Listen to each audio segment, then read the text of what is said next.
Hello, everyone, and welcome to the Mindscape Podcast. I'm your host, Sean Carroll, and today we're going to have another solo podcast, that is to say, an episode of Mindscape with only me talking. I think that when I started Mindscape, which was very close to 1 year ago, I think we're close to the anniversary, I'm not sure what it is, but I had in mind that I'd be doing more than once every year solo episodes. But the truth is, I've just had too many interesting people to talk to. So I've had wonderful guests come into my horizon, and it's been a lot of fun talking to them. So there's no regrets there. But I do want to mix in some more solo episodes. So I made an effort to record this one. The last one, of course, was a very different one in the sense that I had written a paper on why is there something rather than nothing for a scholarly collection of essays, and I could basically go through the arguments in that paper and explain them. So it was kind of figured out already. It was a completed, sensible work. Today, I both want to be a little bit more controversial, but also be a bit more conversational. That is to say, talk about something where I don't have a complete polished argument. So it's more of a conversational, off-the-cuff, ruminating about things, trying to get some thoughts into people's minds, including my own. So thinking out loud, as it were. But I will be a little bit controversial, so I want to talk about what it means to be a good person, or in slightly more formal language, how should we think about morality and ethics? What is right? What is wrong? In particular, I'm a naturalist. I don't believe in God or the supernatural, so how should naturalists think about morality? Of course, I did organize a whole workshop a few years ago on moving naturalism forward, got a bunch of people together. So the idea there was rather than argue about God not existing, which we all agreed on by the construction of who was in the room, we start with God not existing and we ask ourselves, okay, what next? There's various things that happen when you're religious, various roles that are played by religion in one's lives. How do we replace them? There are a lot of issues facing naturalists. How to find meaningfulness in your life. The issues of free will and consciousness and other programs within science that are not yet complete. But clearly one of the big issues is morality. How do you be a good person? What sets the standards for right and wrong? This is something about which naturalists disagree, and I think it's good that naturalists disagree in the sense that we are looking for the right answer and we haven't yet found it, or at least some of us might have found it. It's like the interpretation of quantum mechanics. Some of us might know the right answers, but we don't agree amongst ourselves, so there's more discussing to be done. As I am discussing this, as I'm talking to you right now, recording this podcast, we've just had a wave of laws being passed in multiple states in the United States, dramatically restricting access to abortion or criminalizing abortion. Abortion is, of course, a classic moral dilemma kind of problem. People come down on different sides of it for very different reasons. I think a lot of people, I think I agree with the argument that says that a lot of people who oppose abortion rights, oppose a woman's right to choose, do so because they like restricting women's choices, because it's just simply a tool of oppressing women and expressing their individuality and agency.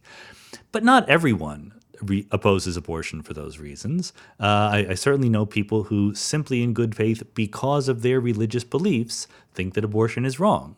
They think that there's something that happens when an egg is fertilized by a sperm, and that's when you become a person, and that person deserves rights. This is, again, not necessarily the political reason why abortion is a controversy, but it is something that an argument you can make. What should naturalists think about this? If you don't think that there's anything mystical or supernatural or religious or spiritual that happens at the moment of conception, then you have a whole different set of issues in front of you concerning whether or not abortion should be legal. On the other hand, I do think that most naturalists have the same answer to that question. That's not a hard question for naturalists. A single cell, even if that cell is a fertilized egg, most naturalists would not attribute many rights to, right? So most naturalists are going to say that women should be able to get abortions, at least for a certain period of their pregnancies. So what about the hard problems? There are plenty of hard problems. The death penalty, what we should do with end of life, how we should distribute money in society, what is fair, and so forth. Trolley problems are famous moral dilemmas that we can wrestle with. So I want to talk about a couple of things that are a little bit more, or a little bit less obvious, I should say, for the naturalists. I want to give my general feelings about them, which are admittedly themselves provisional. I'm not trying to talk about things for which I think I know the right answer. And rather than simply focus on broad principles and abstract reasoning, I want to bring things down to earth with a couple of examples that people have strong feelings about. So I picked two examples. One example is vegetarianism. Is it ethically okay to eat meat, to eat animals and animal products? This is something that has come up both occasionally on the podcast and also on my Ask Me Anything special podcasts on Patreon. If you're a Patreon supporter, you know that every month I do an Ask Me Anything when all supporters can ask questions, and I try to answer as many of them as I can. See how I cleverly worked the existence of the Patreon in there? If you want to go to patreon.com/Sean M. Carroll, or just go to the podcast webpage, you can find the link and be a patron? Yeah, be a patron yourself. I'm not a vegetarian, but I understand, I think, why some people would become a vegetarian. I think it's a very, very good example of a moral dilemma facing naturalists. It's not obvious whether we should eat meat or not, so I will talk about that. And then the second issue I'm going to talk about is exemplified by the intellectual dark web. This is something that you might have heard about. It's a group of people, Sam Harris, Jordan Peterson, Ben Shapiro, other people. Many of them are bloggers and podcasters, and they have a certain take on things that I don't really agree with. I'm not sort of an intellectual dark web sympathizer. In some ways I am. And so, when I started the podcast, people were asking me whether I was becoming a member of the intellectual dark web. Not many people, not people who knew me very well. The particular thing that they talk a lot about in the intellectual dark web are issues of social justice, racism, sexism, and so forth, with the angle that the people who are social justice warriors, the people who are spending a lot of their time arguing that there's too much racism and sexism and transphobia and homophobia in our culture, we need to do something about that, have gone too far. And in particular, they've gone too far in squelching debate and being counter to the Enlightenment values of open discussion and free speech. So I want to talk about that and explain why I am not very sympathetic with their overall attitude. So hopefully, between having a whole bunch of committed vegetarians disagree with me and a whole bunch of intellectual dark web supporters disagree with me, I will have annoyed or pissed off a large swath of the listenership here. That's the goal, or at least to get people thinking. I hope that I'm thoughtful enough and open-minded enough that even if you're a little bit annoyed, I try to give us some interesting things to think about. Like I said, my particular ideas here are not completely settled, but it's important that we have these conversations, especially about difficult topics, especially about things with which we disagree with each other. So, let's go.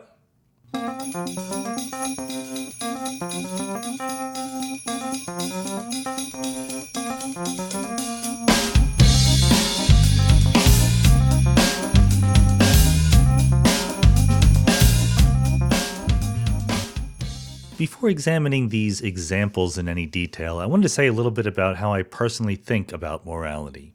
Again, I'm not a moral philosopher myself. I am not an expert in these things. I've read a little bit. I've talked to people. I care about the issues, but I'm not going to be giving you the complete expert opinion on the entire landscape of moral and ethical theory. I'm going to talk about how I think about it and invite you to think about it yourself, chime in the comment sections in various places on the internet, etc. Roughly speaking, when we think about morality or ethics, the rules by which we live, there's two kinds of questions we have to talk about. One is ethics itself, the rules or the guidelines for how we behave, how we should behave. And then there's meta-ethics, how we derive and justify what those rules are.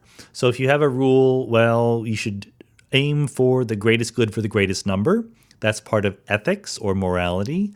But where did that come from? Why should we actually aim for the greatest good for the greatest number? That's part of meta-ethics. And to make things way oversimplified, in ethics, I find it always useful to distinguish between two different approaches to ethics or morality. I'm not going to distinguish, as an expert would, between ethics and morality. Sorry about that. There's many different approaches to ethics and morality, but two particular examples do a very good job of illustrating kind of the space of possibilities. There's deontology and there's consequentialism. Deontology is saying that morals come from a set of rules, and if you write down the rules and you obey them, then you'll be in good shape. Whereas consequentialists think it's not about this is what you should do or you should not do. What matters is what the consequences of your actions are. Unsurprisingly. So a utilitarian who thinks that you look for the greatest good for the greatest number, that there's some number called utility that you can attach to different things that could happen in the world, and what you want to do is add up that number and maximize it, that would be a typical consequentialist. Whereas a Kantian, for example, Immanuel Kant suggested the categorical imperative, where he says that you should make your own individual actions such that they could be generalized to universal principles. That's a more deontological approach. Both of these approaches, in my view, have serious problems with them.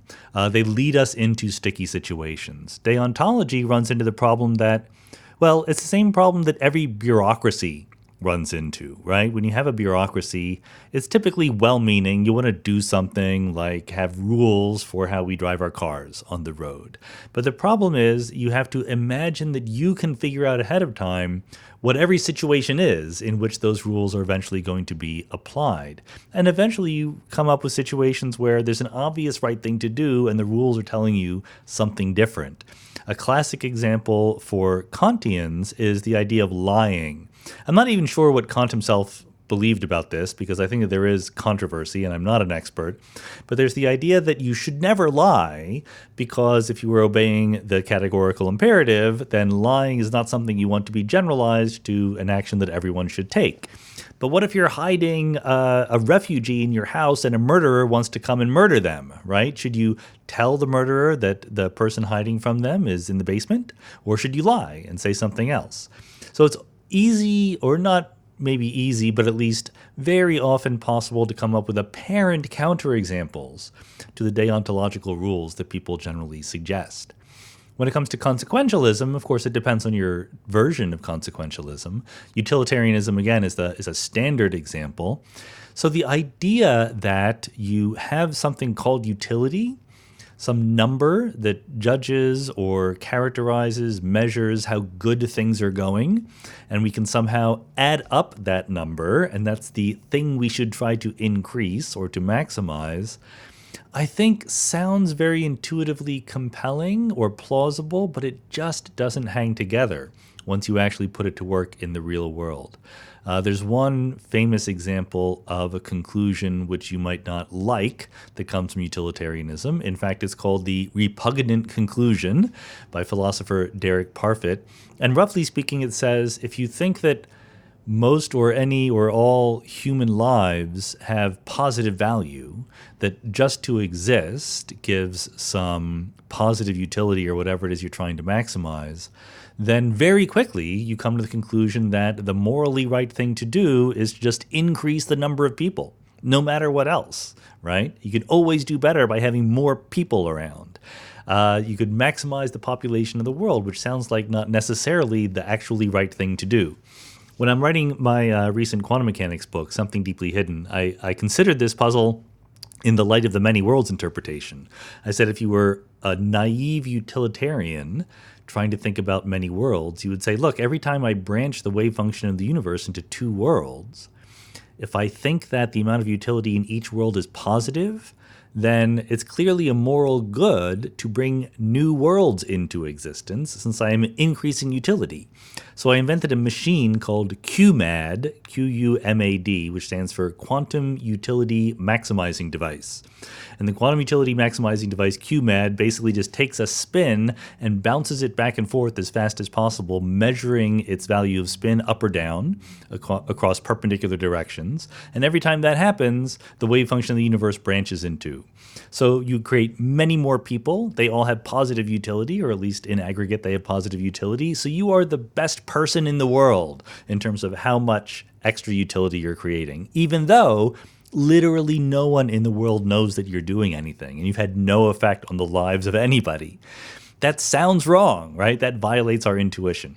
Now, in the case of many worlds, there's a simple fix for that. Just like energy conservation, you can say that, in fact, the utility that you add up should be multiplied by the wave function squared, by the amplitude of that branch of the wave function squared. So then, when you divide the universe in two, even though there are now two universes, the total utility doesn't change at all. But more generally, it's that kind of thing that gets you in trouble with utilitarianism. Our moral intuitions don't necessarily fit easily with the idea that there is a number that we should maximize out there, which we call the utility.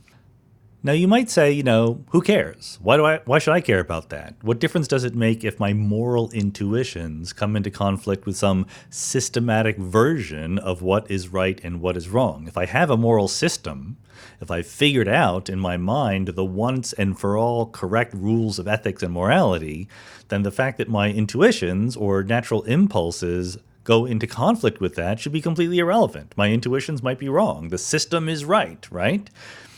That's a little bit of a sticky situation, though, I think. The origin of coming up with the idea that we should maximize utility or that we should act in a way that other people should act and so forth, all of these eventually come from our moral intuitions. We don't pick these things randomly. That there is some place that they originate from, and I think that our moral intuitions are it. So let's think about that a little bit more carefully.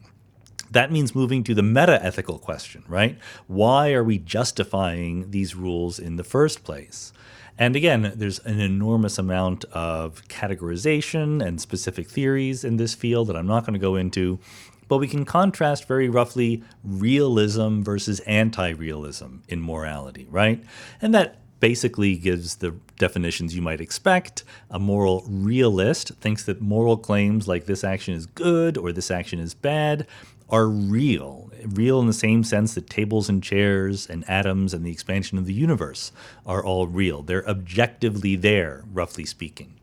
Whereas an anti-realist either might not believe in morality at all or believe that there is morality, but somehow it's subjective, that morality is a human construct that could be different, could have been different for different societies, or could literally be different for different people in the same society. So this is a very good question, a very deep question, and one that is nowhere near resolved, as far as I can tell, within the philosophical community.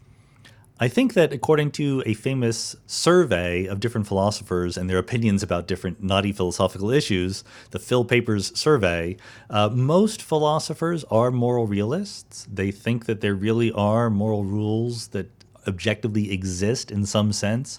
I personally am not. At the very, very least, I would strongly claim that whatever moral strictures are, whatever moral guidelines are, moral rules, whatever, they don't exist, they don't have reality in the same sense that tables and chairs have reality. Maybe that there's some different sense of reality that they have. I would be at least willing to contemplate that possibility. But they don't have reality in the same way. They're not part of the physical universe in precisely the same way. Again, I'm completely presuming for all of this discussion that naturalism is correct. I cannot appeal to God or any supernatural being to tell me what is right and what is wrong. Even if I could, that runs into famous problems that were pointed out by Plato and others. But for me, I just have the physical universe, right? The universe is what exists. That's what's real. And in that universe, I don't see any moral stances, any moral rules. I see stuff obeying the laws of physics. Now, you may have heard on certain corners of the internet that we should be able to derive moral rules from the universe. The idea of deriving ought from is, what you ought to do from what is actually happening out there in the world. And I'm also sympathetic to this in some sense, right? I mean, my best glib argument that you should be able to derive ought from is all that is. I just said that I just believe the universe exists, right? That's what is real, and there's nothing extra that is real other than the universe. So if we're going to talk about oughts, about moral rules, where else would they come from? But from the universe, but from what actually is. But sadly, that doesn't work. There is another option, which is to say that you can't derive moral rules from anything. You can have moral rules, you can suggest them, you can talk about them, you can debate them, and you can try to persuade others that they exist, but they're not being derived from something deeper than that. So it literally, I know that you might have heard I had a debate with Sam Harris about this. Sam doesn't like to put it always in the terms of deriving ought from is, but he has put it that way sometimes. And I debate him just because it's a logical impossibility to derive ought from is. There's deeper and more careful ways of saying this, but basically it is, as in computer science, you have garbage in, garbage out. In logic, you have is in, is out. If you make a bunch of premises to your deductive argument that are all about what does happen in the world, you cannot have a conclusion that says, therefore, this should happen in the world. There are a number of famous attempts to do exactly that, but but always they cheat. Let's put it that way. Either they cheat by using ambiguities in natural language to make you think that we've gone from is to ought, or they smuggle in some extra assumption, which has ethical power, an extra assumption about what ought to be, and say, well, look, this is so obvious that clearly you accept it. That's what Sam Harris tries to do. He says, certainly we shouldn't think that the moral thing to do is to maximize misery and unhappiness for anyone. Well, maybe we shouldn't. I don't want to maximize misery for everyone, but that is an assumption. That is not something you derive from what is out there in the world. So I just want him to state that that is an assumption, because then we can debate whether that's the right assumption to make. The thing I disagree with is the idea that it's not an assumption at all. So I don't think that you can get moral rules just by being out there looking at the world. The world doesn't have moral judgments. The world doesn't care what you do, right? The world just obeys the laws of physics. If I give you the wave function of the universe, it evolves over time according to the Schrodinger equation or whatever future physics we someday have. There's no judgments there. The wave function of the universe doesn't say, oh, that was a mistake to have evolved in that way. That was an ethically bad practice that you just indulged in. It just goes on uncaring, unfeeling. We human beings, as a part of the world, once we describe the world at a higher level of the human world, the manifest image of the world where there are people in it, and those people think and reflect and act, we people judge the world. We attach moral meanings to certain actions or certain things going on out there in the world, but they're not inherent in the world itself. Now, there's clearly a lot of other ways to be a moral realist, even if you don't derive ought from is in some literal sense. There's different ways of justifying the idea that in addition to the physical reality of the world, there are once and for all objectively true moral standards. I'm not going to go through all the different ways to do that and sort of argue against all of them. I'm just going to put forward the idea that I don't think any of them work. Despite the fact that this puts me in the minority of working philosophers who are much more educated about this, there's also a healthy minority that agree with me about this. I do think that a motivation for searching for moral realist justifications, metaethics, often comes from the idea that we like certainty, right? I mean, this goes back to Descartes and many other people. It goes way back before that, the idea that we want absolutely once and for all certain groundings for our belief. Descartes was interested in our belief in the physical world, what we would now think of as empirical questions. Are we sure we're not being fooled by some malevolent demon? But it's very common that you really just want to be able to say not simply that you think that was wrong, what you just did, but that it is objectively wrong. It's the same kind of impulse that people have about aesthetics, that not only is this song good in the sense that I like it or I enjoy it or other people enjoy it, but it is objectively good. There's a sense in which it is simply better once and for all, and you can't argue against it. So I don't believe either one of those stances. Certainly, again, if you compare it to how we think about science, how we think about empirical questions about the world, if you make a statement like the universe is expanding, that's when we can judge by going out there and looking. But crucially, it could have been different, right? We can imagine a universe which was not expanding. We can imagine a universe that is expanding. We can imagine one that's contracting. We can imagine one that's static. So we have many different possible universes, and then we go out and do observations, collect data to decide which of those universes we live in. That's just a completely different procedure than we have for morality. Very few moral realists think, oh, I can imagine many different systems of ethics and morality, and I'm going to go out and do experiments and decide which one is true. That's generally not how it works. So I think that we need to be comfortable to get ourselves happy with the idea that morality may be something that's important to us, but it's constructed. It's constructed by human beings, just like bridges are very important for human beings, and they're constructed by human beings as well. Or the game of basketball is constructed by human beings. Once you've constructed it, it's there, but it's not inherent in the universe itself. So this point of view, which again, I'm not going to do justice to all the details of, but you can find it online. Goes by the name of, guess what? Moral constructivism. Moral constructivism is just the idea that what you and I take to be ethical principles are made up by human beings.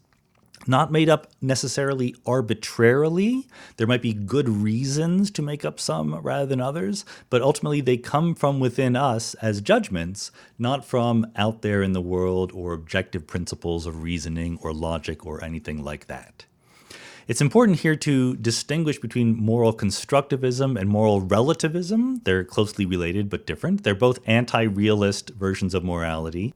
But a relativist would say you have some sort of community, you have a society, and that society comes up with moral standards. And then what is right and wrong is judged only relative to what that society believes. And it's sort of a quietist view of morality in the sense that if you're not a member of that society, then you don't get to have an opinion. Right? You don't get to judge. If you think that something is personally repulsive, but it's going on in that society over there and they think it's okay, then you don't have the right to say anything. Whereas a constructivist doesn't say that. A constructivist simply admits the reality that human beings are the ones who construct moral rules. But once we've constructed them, constructivism lets you be judgy of other people. It's not a quietist point of view at all. If I have my moral rules and I've come up with them for what I think are good reasons, I can apply them, and I will and do apply them elsewhere. And I can use that as a justification for acting in the world, for making things better, even if other people disagree with me.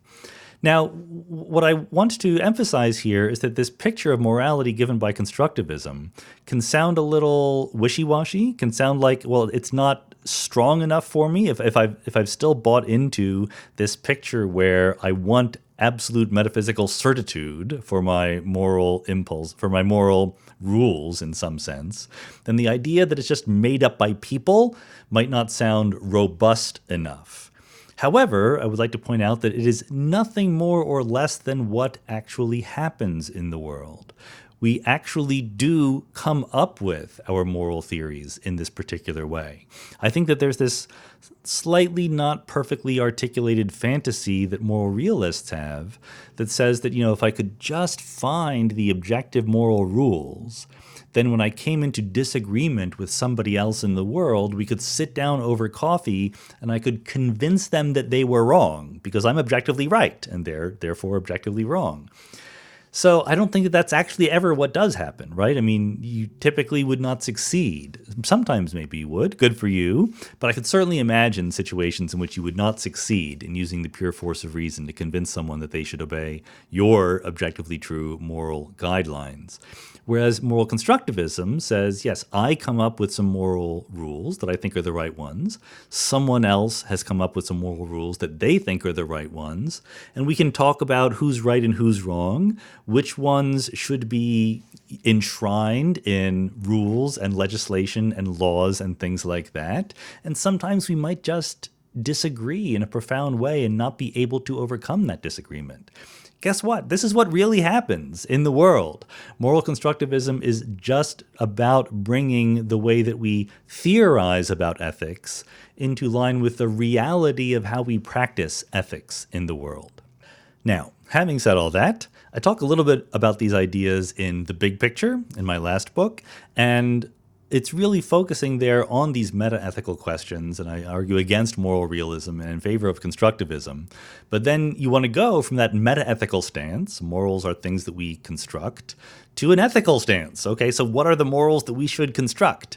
And in the book, I more or less punted on that because it wasn't the point. I didn't want to say, okay, here are the rules we should use. I made some vague gestures in that direction, but that was not what I was trying to do. What I was trying to do was to set up the idea that we can live in a way that is both, moral and intellectually fulfilling in a naturalistic universe. So it still leaves us the job of coming up with the right moral rules. So how do we do that? And, there's a long, complicated process. Obviously, there's work being done here. I think that there's two crucial components about how we should go about constructing our moral rules, our ethical guidelines. Number one, we reflect on what our inner moral impulses are, right? We human beings are not blank slates. We are not devoid of moral judgment until we read, our first philosophy books. We have feelings about what is right and what is wrong. So reflecting on those feelings means accepting and recognizing the fact that sometimes our moral intuitions, if you like, are not coherent, are not compatible with each other. This is part of the job of moral philosophy, to take our sort of inchoate, rambling moral intuitions and systematically turn them into something that is logically clear, that says very definite things that do not contradict each other. This is the kind of thing that we try to do using ideas like a trolley problem thought experiment, right? The famous trolley problem, you have a trolley headed to kill somebody, a trolley headed to kill, let's say, 5 people, and there's a switch that would move over the trolley onto a different track where only one person would die. If you're a deontologist who says you don't want to take an action that would bring harm to anyone, then you do not flip the switch because that's a rule, then you're not allowed to do it. It's not your action that is literally hurting someone. Whereas if you're a utilitarian that says clearly we should have the smallest number of people dying, then you would flip the switch, no problem. And there's no right or wrong answer. These are two different impulses that we simultaneously have. And the job of moral philosophy is to sort of reconcile them somehow. And a moral constructivist would say there might not be a right or wrong reconciliation once and for all. There's no objective standard, but this is the task we have before us. And the other thing we need to do is to communicate. The first thing to do is reflect on our inner impulses. The second thing we need to do is to talk to other people. Ask them what their impulses are. Ask them what their theory of morality is. Again, there's no guarantee that if we do sit down over coffee and communicate with each other and share our moral intuitions and try to reason together to come up with a mutually agreeable moral system, that we will succeed. There could be fundamental irreconcilable differences that we never get over. So we figure out some political way of dealing with that. We have value diversity and pluralism in a liberal democratic society, for example. So we have to figure out a way to get around that. But it's crucial along the way to actually ask people what they care about, what they think is right and wrong, not simply to assume that we can logic our way into coming up with the objectively right answers. And I think at the end of the day, I'm a little skeptical, and this is a very, very tentative position on my part, so don't take me too much at face value or too seriously. I'm tentatively thinking that there isn't a simple maxim that sums up the right way that I believe we should be moral. I don't believe that there's anything quite as easy as the categorical imperative or the greatest good for the greatest number that will ever work. I think that we human beings start out as sort of a jangly bag full of moral intuitions, values, if you want to call them, impulses that we have. And some of these come from biology and evolution. Some of them come from our upbringing. Some of them come from society. Some of them come from our cognitive, careful, philosophically logical reflection on what we should believe and what we do believe. And at the end of the day, we're going to have, a bunch of rules of thumb for how to deal with different situations. And we might grow and get better, and not even get better, that maybe that's a little bit of a morally realist language sneaking into my rhetoric here, but we evolve. Let's just put it that way. We can change over time in what we think should be the balance between different values. Values like you should be kind to each other, you should care about other people, you should make people happy, you should not insult them, you should respect their personal space and their liberty and so forth. A whole bunch of values that, we can all talk about and judge which should be different levels of importance in different particular situation. Now, is that unsatisfying? Is that not quite as pristine and clear as you would like, especially if you're used to the kind of theories that we get in math or logic or physics? Sure, it is unsatisfying if that were your standard, but maybe that should never have been the standard. Maybe we should accept the idea that morality is something that is always a little bit in flux, that we're aiming toward it, without there actually being an it that we will ever achieve, right? Literally, it's about the journey rather than the destination. And we can talk to each other and we can surprise ourselves, right? We can say, oh yeah, I used to think that was the right thing to do, but upon reflection, after talking to people, after growing in my personal experience and learning things, now I realize that I think that that was wrong. And that's a perfectly good way to live. So, with all those in mind, let's think about how to actually take that philosophy of right and wrong and apply it to some sticky situations that we actually run across in the real world. The first test case I wanted to talk about is the notion of vegetarianism. Is it okay to eat animals? The ethics of being a meat eater. I do think that this is a topic where I'm a meat eater. I'm an omnivore, if you want to put it that way. But I think that most omnivores are unreflective about their omnivorousness. I think that they grew up that way. They figure that's fine. This is life, and that's how it is. I do wish that most people who ate meat gave more thought to the ethics of it, to whether it was right and wrong. Of course, this is part of the motivation I had for moving naturalism forward, that I don't think that naturalists or people in general give nearly enough brain power, forethought to the moral and ethical values that they live by. And so I respect vegetarians who become vegetarians for ethical reasons. I think that makes sense to me why you would do that, even if I don't end up being in agreement with it at the end of the day. So what are the arguments for not eating meat, for becoming a vegetarian? I think, there's two broad classes, although again, there's many little sub-arguments here. I'm not going to go into all the details. One broad class of arguments in favor of vegetarianism comes down to the environment, to more or less practical issues centered on the practice of agriculture in our actual world. I think it is a true statement and a very real concern that modern agricultural practices are very often harmful to the environment. We cultivate huge herds of cattle and pigs and chickens and sheep and lamb and goats, and this stresses nature in ways that are very clear. These various forms of livestock create methane, which is a greenhouse gas, which leads to global warming. And also the creation of farms often involves deforestation, right? Tearing down or burning down trees and hurting the environment that way. And I think that these worries are perfectly good worries. I completely agree with these arguments. But I think that the conclusion of these arguments is we should change the agricultural practices. We should disincentivize harming the environment.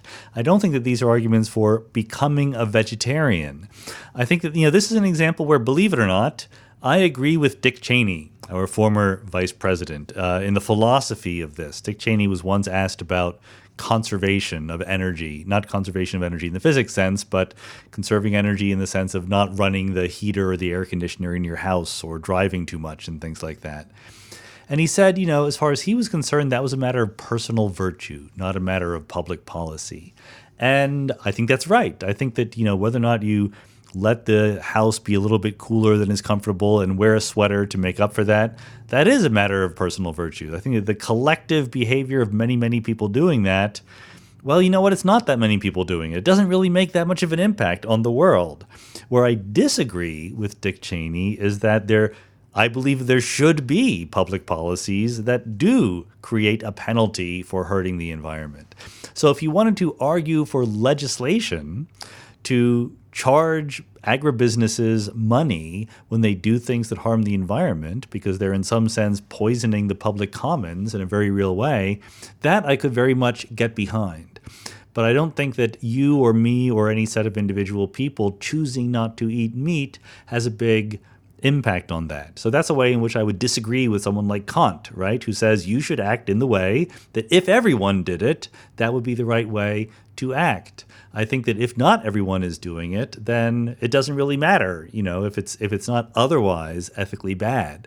The question is, how do we affect important, relevant, effective social change?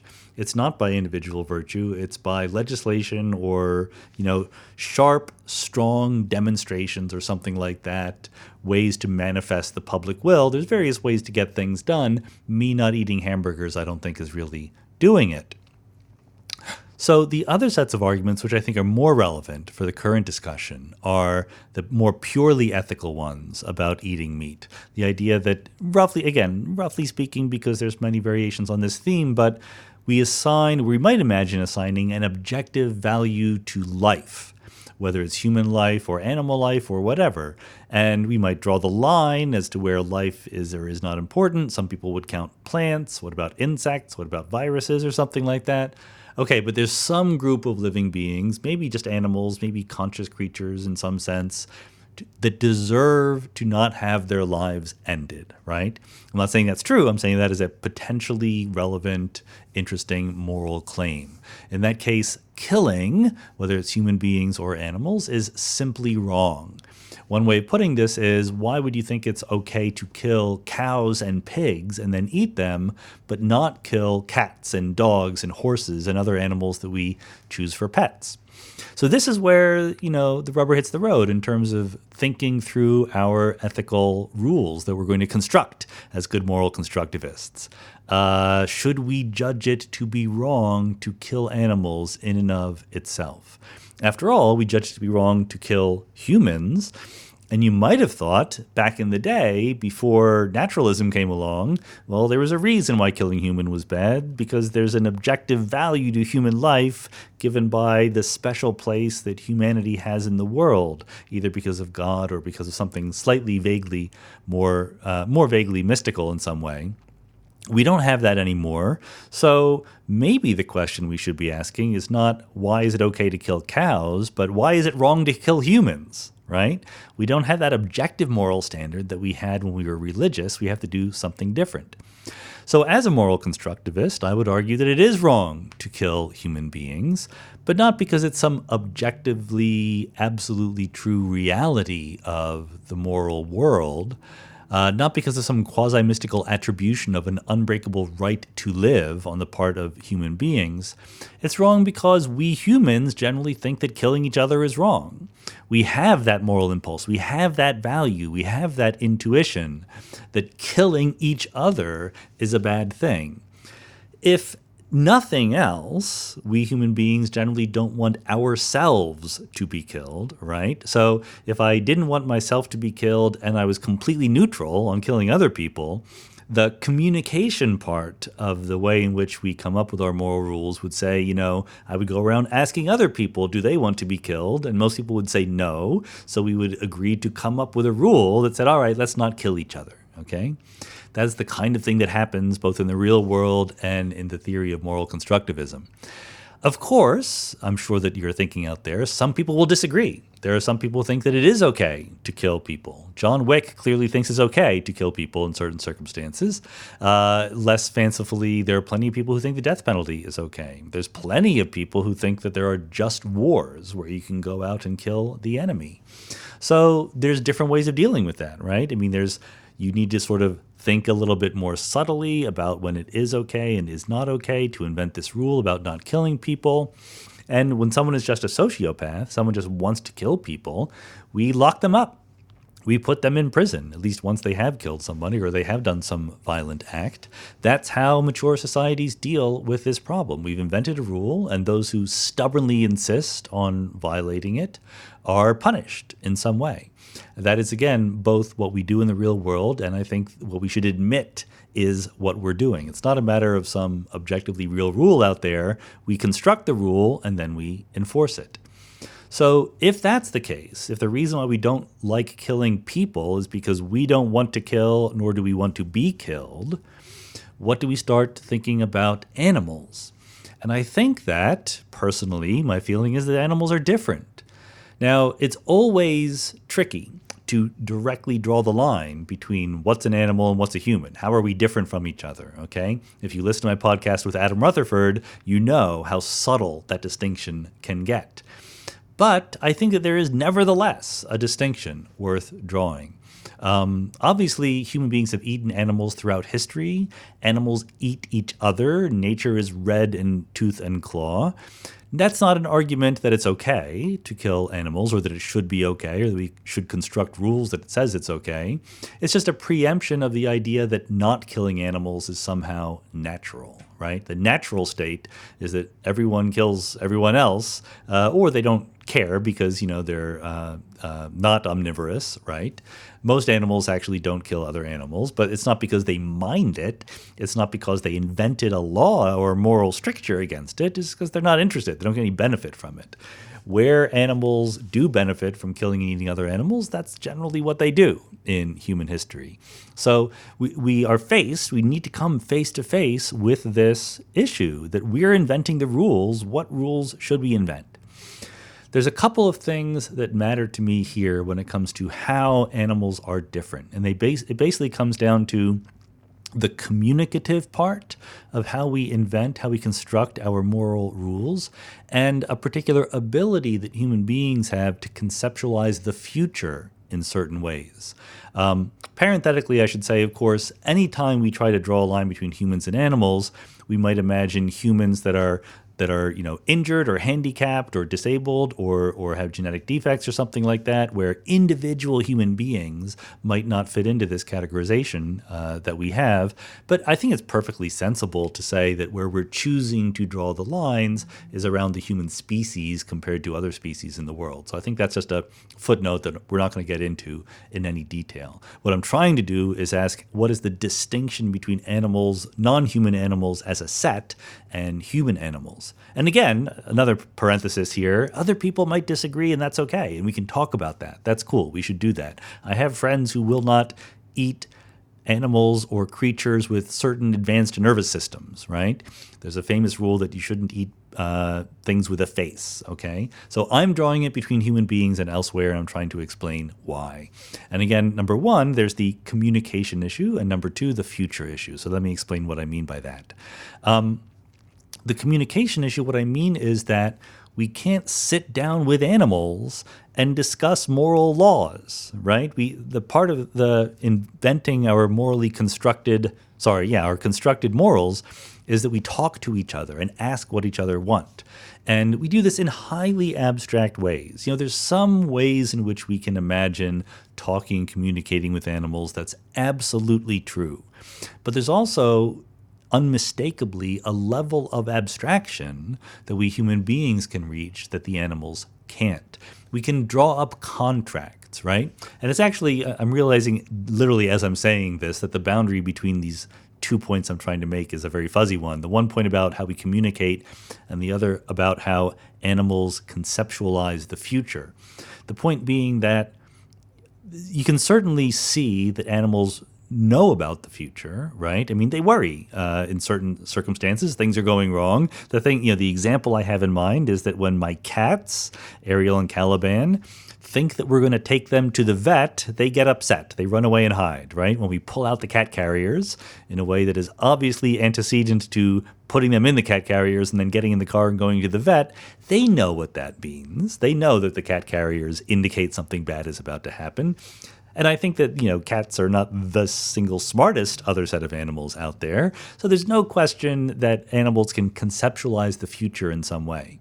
But what's important to me is the idea of conceptualizing the future in a hypothetical way, in a purely abstract way that gives us the ability to draw up mutually agreed upon rules and contracts.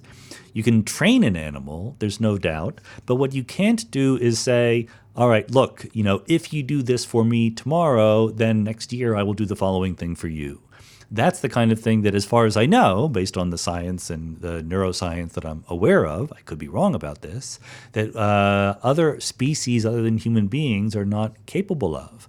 So The cats might run and hide when we pull out the cat carriers, but when Jennifer and I are just talking about, oh, we need to take Ariel and Caliban to the vet next week, Ariel and Caliban do not react to that. They don't know that it's going to be this bad thing. They can't quite conceptualize that future event, right? I think that's important because I think that idea of how we conceptualize the future is really secretly at the heart of why I think that killing people is wrong, okay? And again, I'm going to keep saying this over and over again. All this is tentative and, maybe I'm wrong, so let's keep thinking about it together. But the example that comes to mind, again, from my quantum mechanics book is quantum suicide. You may have heard of this thought experiment. Max Tegmark popularized it, although other people talked about it. If you believe in the many worlds interpretation of quantum mechanics, so you believe that when a macroscopic system observes a microscopic system, that the universe branches into multiple copies, and there's different things going on, different measurement outcomes happening in each of those multiple copies.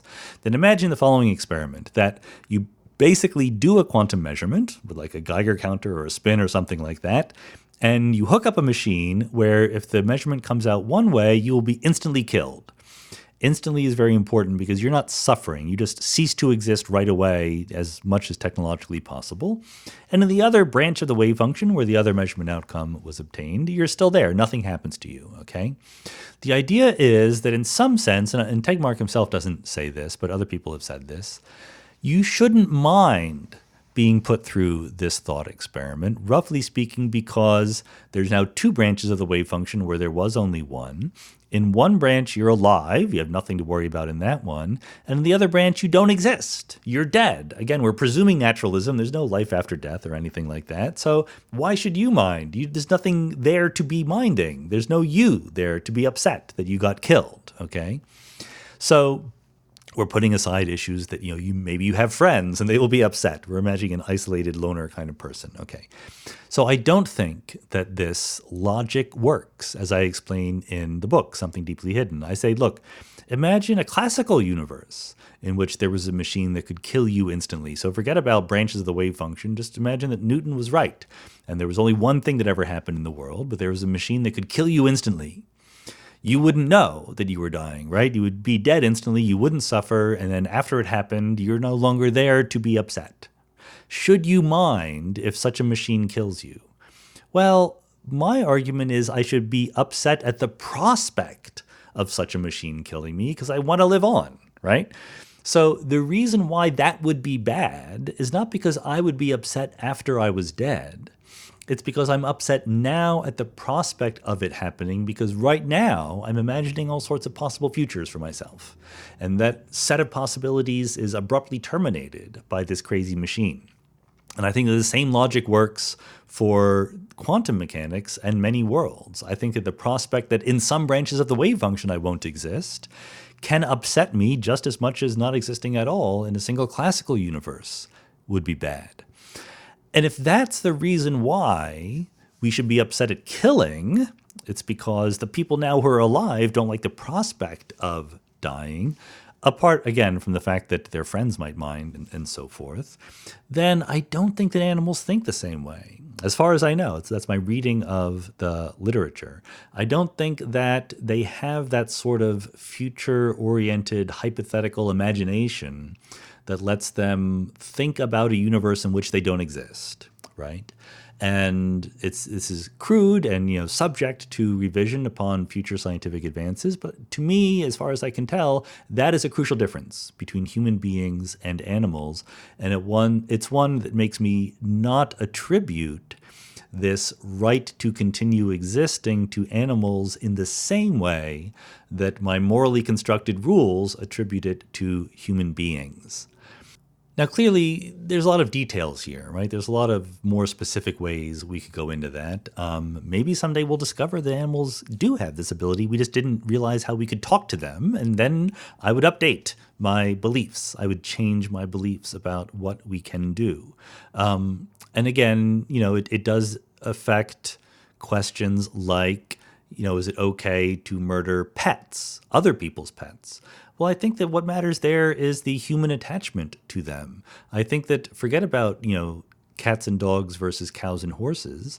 I think that, if you live in a culture where cats and dogs are not pets, where they are livestock, then I don't think that there's anything morally wrong about eating them. Go ahead. I think that the reason why in our culture, in my house, eating cats and dogs is bad is because I have cats and I'm attached to them. And that's an emotional feeling that I as a human being have, and that matters to me. That is considered in my moral calculations.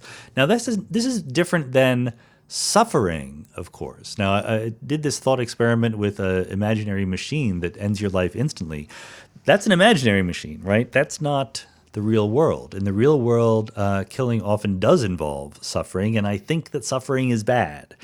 And there's no doubt that in the real world of farming, animals often suffer, and I disagree with that. I don't want them to suffer. I am in favor of the animals on farms living as happily as a life as they can up until the moment that they are killed.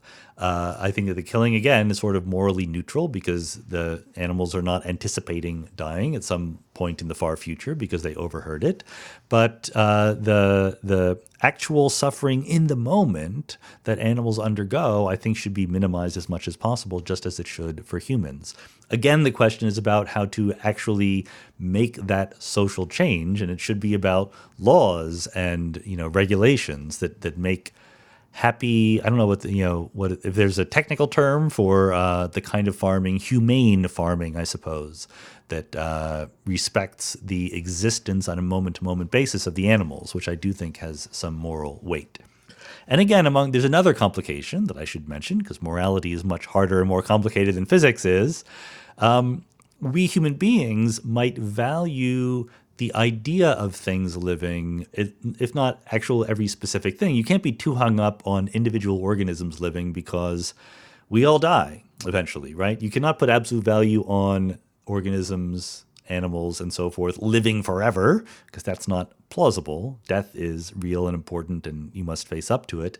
But maybe, and I think very reasonably, you might care about the fact of life itself, right? The existence of living beings. Maybe you even care about variety and diversity within the space of living beings. Maybe you think that a diverse set of species in a diverse ecosystem is an independent value. I can totally get on board with that, actually. I think that it's perfectly sensible to be against allowing endangered species to go extinct, right?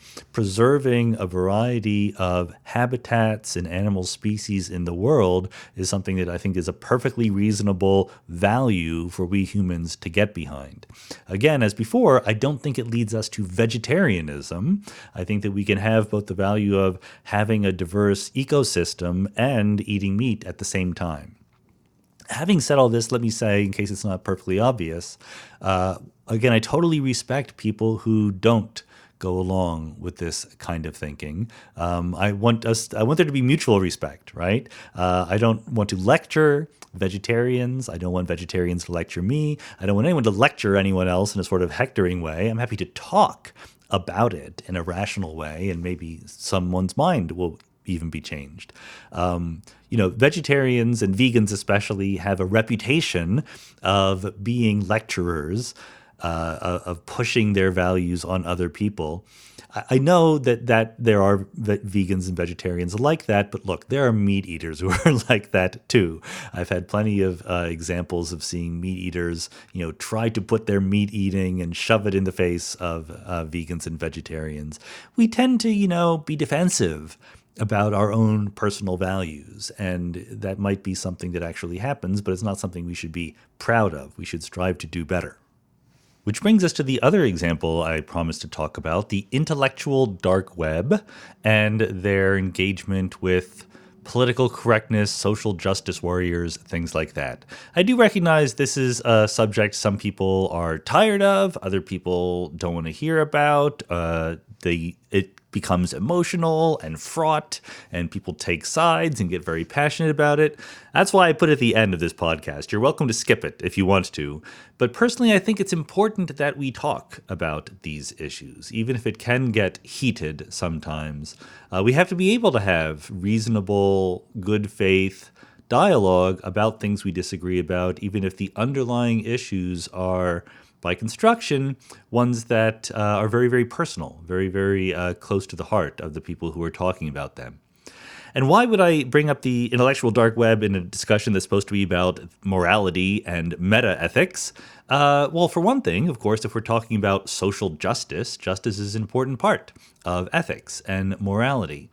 For another, I think this is a good test case for thinking about the relationship of morality and rationality, ethics and reason. These are two things, morality and reason, that are not opposed to each other, right? That we need to work in concert in some way, but they're different things. And so how exactly they come together is an important issue when we're thinking about how to be moral. What is the role of rationality? When are we using it? When are we misusing it?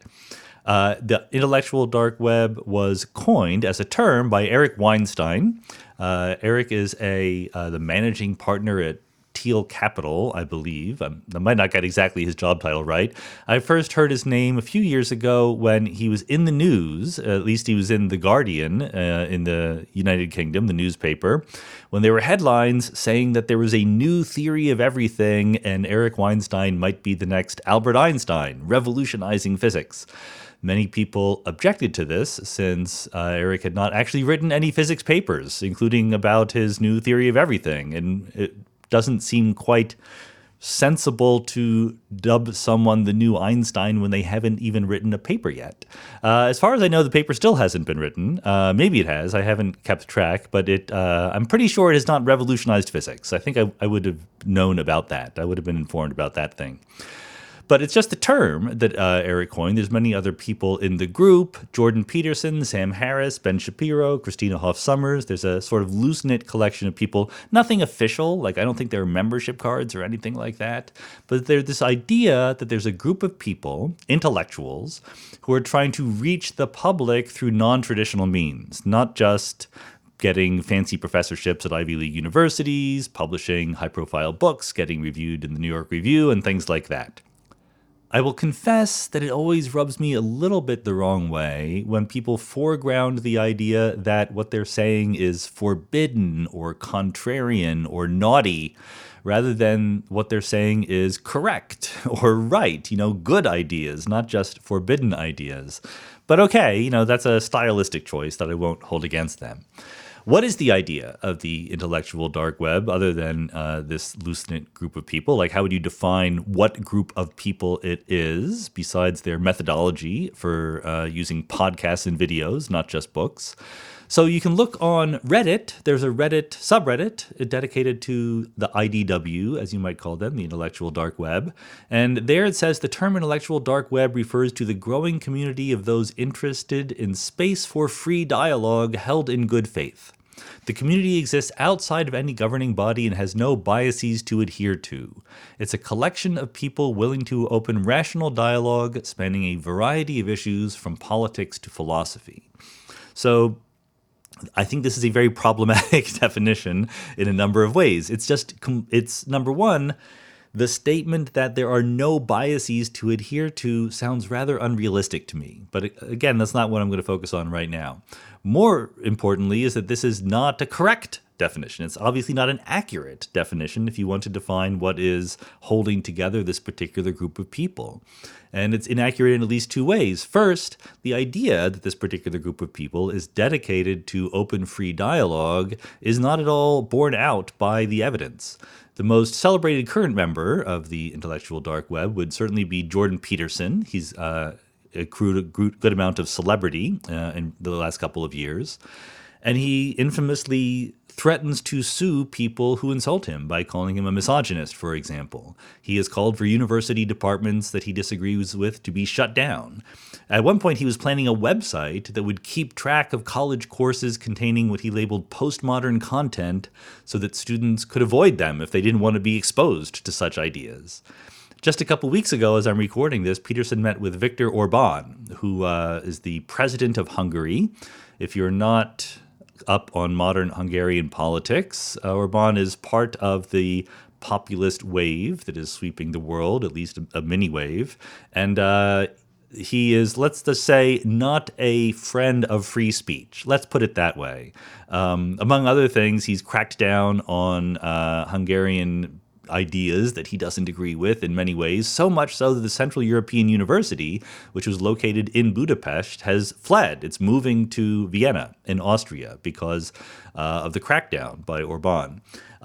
Peterson seemed to have a collegial meeting with Orban in which they bonded over their mutual distaste for political correctness.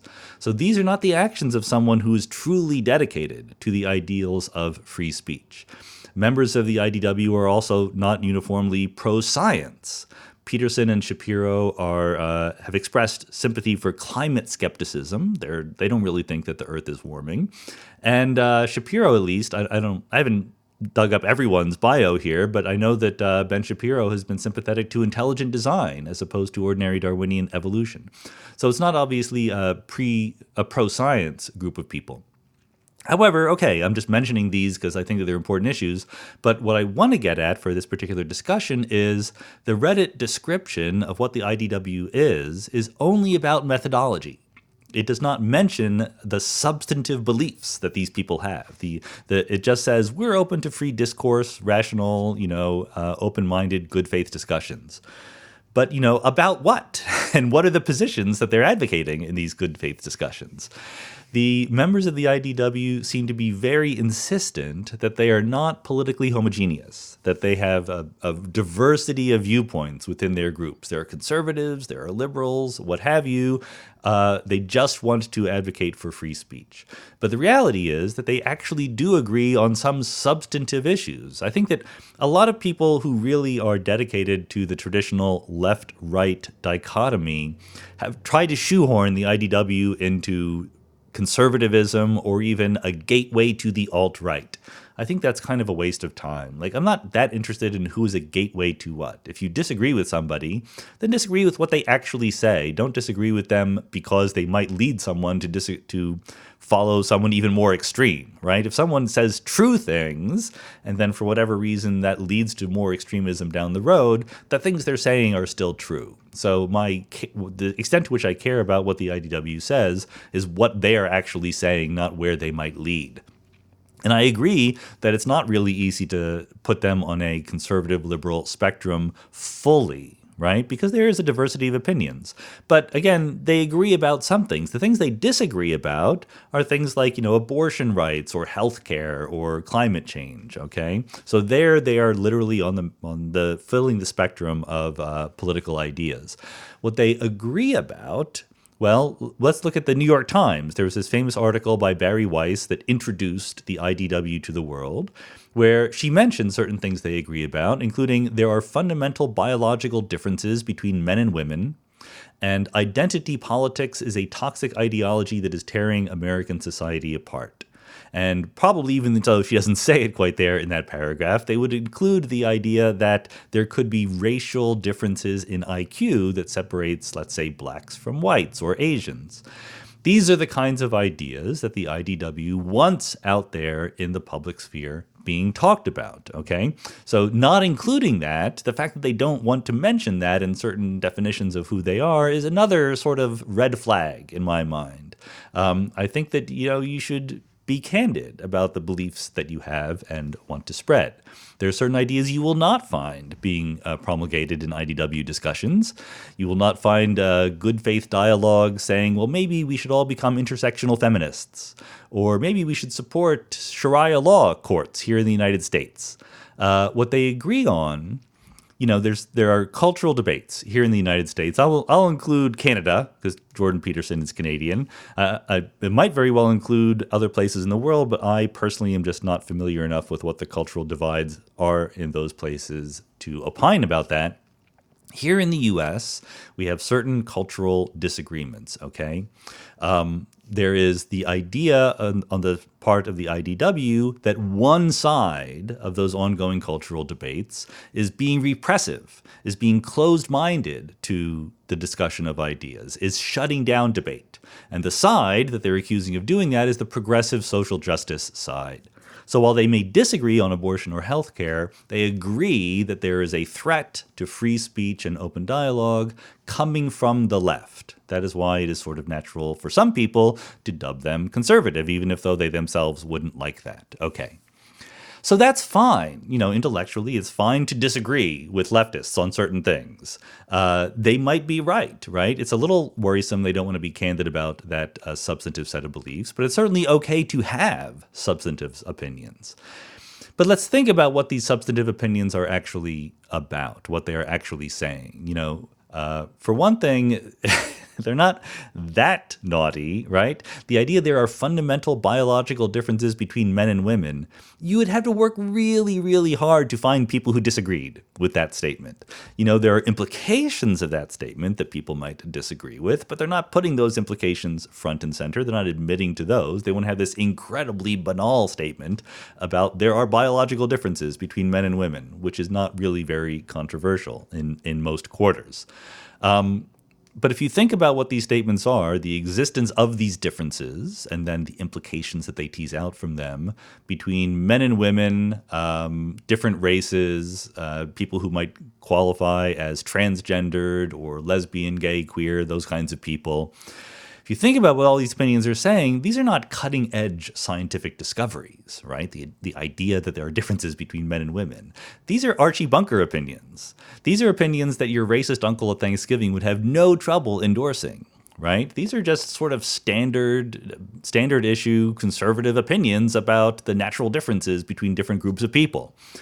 That doesn't mean they're wrong. That doesn't mean they're incorrect just because these opinions have been around for thousands of years. Okay, they could still be right, even though they've been around for thousands of years. That often happens. But the fact that they might be cast as controversial in this context, despite the fact that many people do hold them, suggests we should think about them carefully, right? Suggests that we should say, well, not only what is the evidence for or against this opinion, but why is it that certain people hold these opinions? Why is it that other people have become suspicious of these opinions? What is the history of this? And that's because when we're trying to think about being rational, we're getting into the relationship between rationality and morality, we have to admit that we have opinions, we have histories, we have pre-existing ideas in our head. I like to think about being rational and making choices about what propositions to believe in as a Bayesian, okay? Which is a fancy way of saying you say that for all the propositions about the world you could imagine, you assign some probability that they are true. And if you do that before you go out there and look at the world, you call these your prior probabilities. And of course, you never do that. Before you go out there and look in the world, you haven't assigned any priors at all. All of us look at the world before we ever hear about Bayesian reasoning. So really what we're thinking about is before you make extra observations of the world, you try to explicitly state what your beliefs about the world are. You have background information about your experience in life, about how you grew up, about what you've learned. And in that listing of your priors, you better keep track of the fact that you have biases. We're all bundles of biases, right? If neuroscience and psychology have taught us anything, we are not perfect reasoning machines. We can strive to be rational. We can aspire to get there, to have our cognitive capacities have a stronger influence over how we live our lives and make choices and assign credences to propositions. But in the real world, there's all sorts of ways in which we fall short of being perfectly rational. Not only do we have biases that affect our beliefs, but also in what we pay attention to in the world, what we care about, what we value. And it's not that we should strive to get rid of our biases entirely. We move toward that, but we'll never get there. Okay, we will never not have biases. That's just not psychologically or neuroscientifically possible. If you read Daniel Kahneman's book, Thinking Fast and Slow, it's a good framework for thinking about these things. System 2 is our rational cognitive capacities. System 1, in his classification, is all of our underlying heuristics and shortcuts and intuitive ways of thinking about the world. And system 1 is the boss, really. Like system 2 thinks it's in charge, but it's analogized to, a tiny little person riding an elephant. The tiny little person thinks they're in charge, but the elephant is doing all the work here. And that's our heuristics, our biases. We're not going to get rid of them. What we can do is work to be aware of them, to take them into consideration. And I think that that's the primary message I want to get at here in this particular discussion. As I started to say, maybe I didn't finish saying it, I don't care that much about the intellectual dark web as such. I am using them as an example, as a test case for thinking about these issues of social justice, political correctness, and so forth. None of this is new. When I was in college in the 1980s, people were complaining about political correctness. It's like sex, right? Every new generation thinks it invented these ideas, but they've been around for a very, very, very long time. And so I think that what we want to get at here is how we can best deploy rationality in a world where we recognize we are not perfectly rational. We want to be moral. We want to be good people. We want to use the force of reason to help us decide what is right and what is wrong. We can never forget that the force of reason is imperfect in real, actual human beings. So the intellectual dark web has put the word intellectual into their title. I think that's good. I'm in favor of the word intellectual. I'm not going to begrudge them the ability to name themselves whatever they want. It's important. I mean, but that word matters to me, okay? The word intellectual has power and it should be taken seriously. Intellectual doesn't mean intelligent. It doesn't mean knowledgeable. It doesn't mean you're an academic or a professor or anything like that. What it means to be an intellectual is that you hold truth as the highest value, that you will work towards being correct, forgetting about all of the other influences, all the other motivations, all the other biases you might have. Whatever truth you find out, you will stick up for, regardless of what other implications there are. That, in my mind, is really what it means to be an intellectual, even if those truths are inconvenient, uncomfortable, and so forth. The opposite of an intellectual isn't a stupid person, a dumb person, an uneducated person. The opposite of an intellectual is a flack, an ass-kisser, a toady, someone who makes up arguments to support a pre-existing position, regardless of whether the evidence and rationality actually leads them there. A typical person who is not an intellectual might be an apologist for power, for money, for influence. People who are deploying their forces of persuasion for some purpose other than finding the truth. Telling people what they want to hear is the opposite of being an intellectual.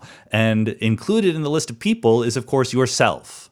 Telling yourself what you want to hear is not what an intellectual should be doing. And we recognize this, for example, in science. In science, we know that this striving for getting at the truth is a constant battle against our biases, right? That's why we invent blind analyses, double-blind studies, and so forth. If you heard my podcast with Kip Thorne, you know about the example of LIGO, the Gravitational Wave Observatory, where they were so afraid of giving in to the temptation to find something even if it wasn't there, that they instituted this system where they would inject fake signals into the data and not tell anybody. There was like a tiny group of people, a committee within the huge collaboration that was in charge of injecting fake signals into the data, with the idea being that the rest of the collaboration wouldn't know whether that signal was fake or a real discovery out there in the sky, and their job would be to take it seriously, to analyze it as if it were completely real. And then only at the end would it be revealed, oh, no, we just faked you. And the idea is that you need to be on guard against fooling yourself. They wanted to make sure that they would be able to tell the difference between something that really happened and something that they were just patting themselves on the back into thinking actually happened. So I want to extend this practice of science, the practice of knowing perfectly well that we human beings are not rational and have biases and like to give in to them, and therefore should make extraordinary measures to safeguard against doing that. And I want to extend it to morality and to rationality more generally. I think it's a very important aspect of being a rational person. So the intellectual dark web, if you think about what is these substantive positions that they are supporting, we live in a world where there are certain cultural fault lines, okay, where certain groups have been picked on historically, certain other groups have been dominant, certain groups have been oppressed, certain groups have been powerful. And when it comes to these cultural fault lines, the IDW inevitably ends up supporting the group which here in the US or North America has been historically dominant, the powerful, the ruling group.